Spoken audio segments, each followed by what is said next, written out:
Hello, Year 8. Today I'm going to record a bit of a lesson just because aerobic respiration is a bit more complicated than the other stuff that we've been learning today. Well, not today, this topic. So here's today's work, and here in this folder we're going to start with a PowerPoint. Now, so aerobic respiration, and it says make a list of all the ways that your body can use energy. I'd like to have a think about this, and then at the end of the lesson I'd like you to come back and think a bit more. Hopefully you'll have a few more ideas. So today, here are the lesson objectives. I won't read them out, I'll let you pause and read them for yourself. Now, one common misconception: respiration and breathing are not the same thing. Okay? Respiration is a reaction that happens inside your body that releases energy.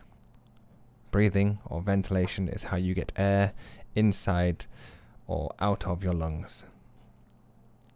So there you go, respiration is a chemical reaction. Now this is the important bit, and we need to know this equation. This is probably one of the most important equations in biology, seeing as it's the reason why you're alive now. In every single cell in your body, respiration uses glucose and oxygen to make some energy. So here, glucose. You get this from your digestive system. You eat your food, it will have carbohydrates in. They will break down to form glucose. Oxygen from your breathing system. So when you're ventilating or breathing, you take in air. Your body, your lungs are very well adapted to dissolve oxygen from the air into the bloodstream. So you get your glucose from your food, it has to be digested, it gets taken into your bloodstream through your intestines, specifically the small intestine. Oxygen gets taken into your bloodstream through the lungs, specifically the alveoli. Then, inside your cell, this reaction happens. Carbon dioxide is produced. This is a waste product. We talked about that if you hold your breath, the reason why you are desperate to breathe again is because your body is getting a build-up of carbon dioxide inside it, and that gives you that urge to breathe because it is toxic. You breathe out water too, so again you can try. Just cup your hands together, breathe into your hands, and it will be a little bit damp. And then energy is also released, and you can check that again by breathing into your hands, because when you breathe in, it'll be damp because of the water, and it will be warm because of the energy you release. Now, this is called aerobic respiration because it is with oxygen. Okay, that is where the word comes from. Aerobic means with oxygen. Now, I've already covered this bit, but if you want to have a think about it again, make sure you don't forget how they get into your body. So, let's continue. Now, we need to know that aerobic respiration occurs in the mitochondria, and we should know that this is from a previous topic where we looked at the things that make up a cell, and the mitochondria are inside the cell, floating around in the cytoplasm. Okay, so respiration occurs in the mitochondria. The inner membrane is a site for respiration to occur. So if you look here, here's the inner membrane. It looks really, really nice and folded. You can ignore all of these keywords here. You don't need to know them. It's just useful for you to see if you're interested in this kind of stuff. But notice the inner membrane is really folded. Okay, and the reaction happens on this surface. So the more folds there are, the more surface there is. We call that surface area. So if there's more surface for this reaction to happen, then it is more efficient. Okay. Now,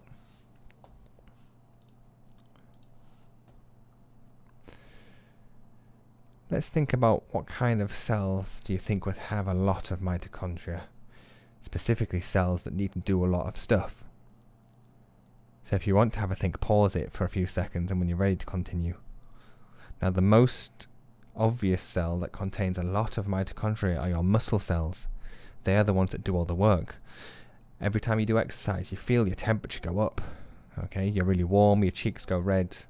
And if you felt your muscles, they would be warm as well, because you need to have a lot of mitochondria to produce a lot of energy so that you can move quickly. Now, this, you don't have to do this. If you'd like to, you can.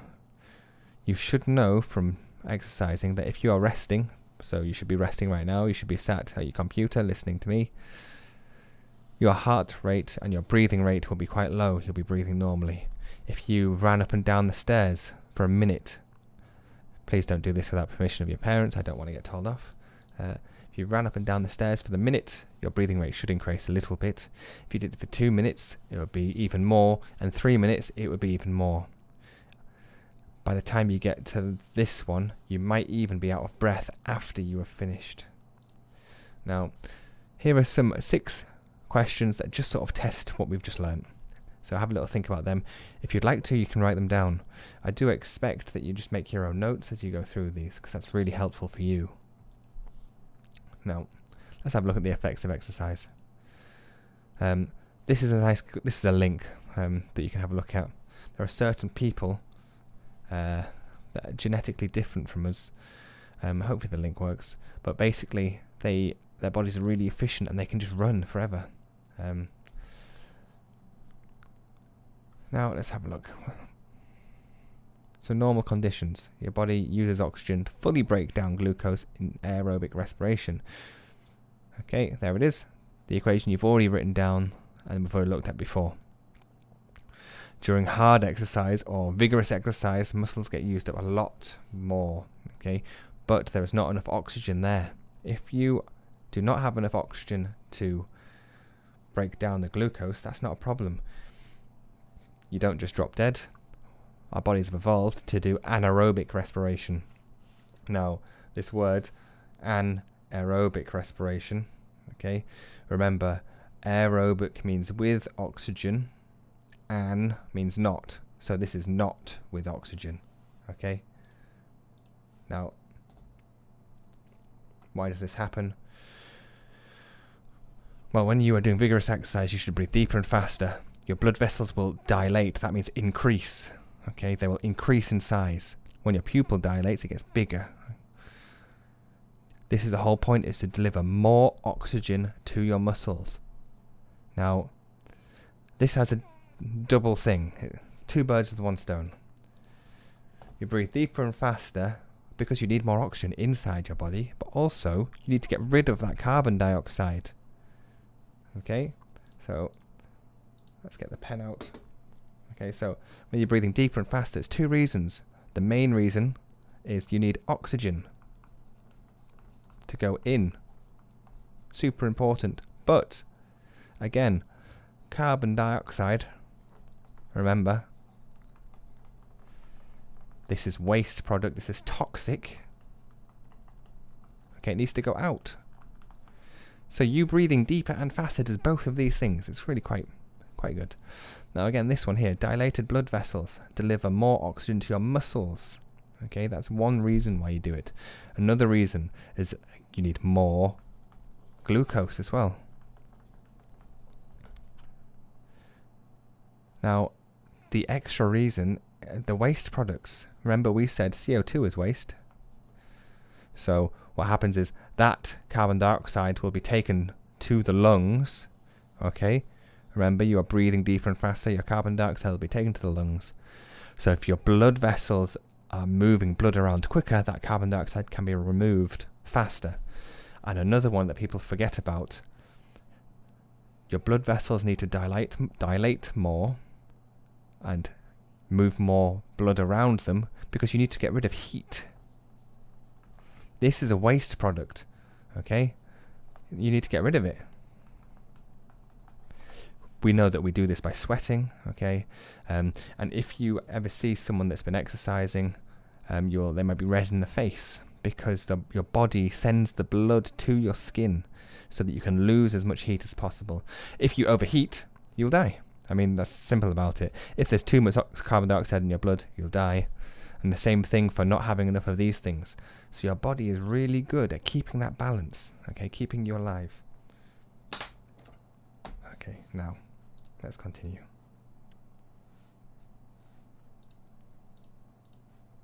Right. This is a question. Now, I don't expect you to write massively in-depth about this. You've only just learnt about it, okay? But the question is, what is aerobic respiration and how is our body adapted to carry it out? I've covered pretty much everything. Now, let's have a little look. So, bronze. You should be able to state what our bodies use energy for. Now, thinking about what we learned before, thinking about previous lessons and thinking about what we've learned today, you should know that you use energy for growth, use it for repair, use it for movement, okay, you use it to keep yourself warm. Any sort of thing that your body does, that you do, needs energy. Now, describe the process of respiration. You need to know that equation. You absolutely have to know that equation. Then, how do the reactants get to the cells? The important reactants being carbon dioxide, glucose. So, if you're not sure how to do this, here are some success criteria. Right? Just treat these as little questions. This is like a bigger question that links everything together. These are like the little questions, okay? You can just answer these one by one and you will actually complete the bronze. If you think that's too easy, you think you've got that nailed, move on, just do the silver. Okay? State what happens to your breathing rate. This is a change that happens to your body during exercise.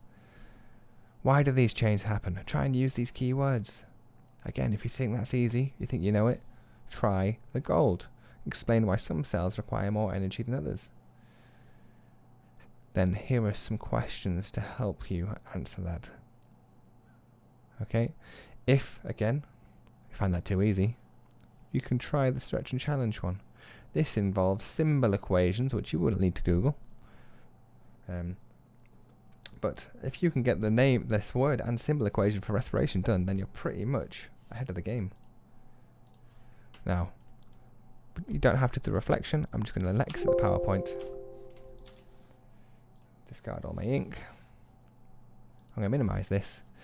Now we've got an exam question. And we've got this here. Okay. If you look, this is the question that I just showed you. If you'd like a printout of it, there you go. If you'd like to write on this, that's fine too. I'm going to get rid of that now because I've already talked about it. Here is an exam question. I'd like you to have a go at this. This is application. It's talking about something that you know about. You know about doing exercise. You know about breathing.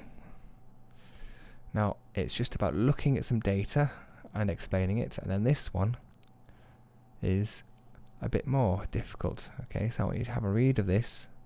I want you to try and see if you can apply the stuff you've learned today to answer this question. Then, I would like you to, using this, give it a quick mark. So they're the answers. Don't look at them. Oh, get them away. But they're the answers. I mean, I trust you to have a little read through. And if you get stuck, absolutely look at the answers. Okay?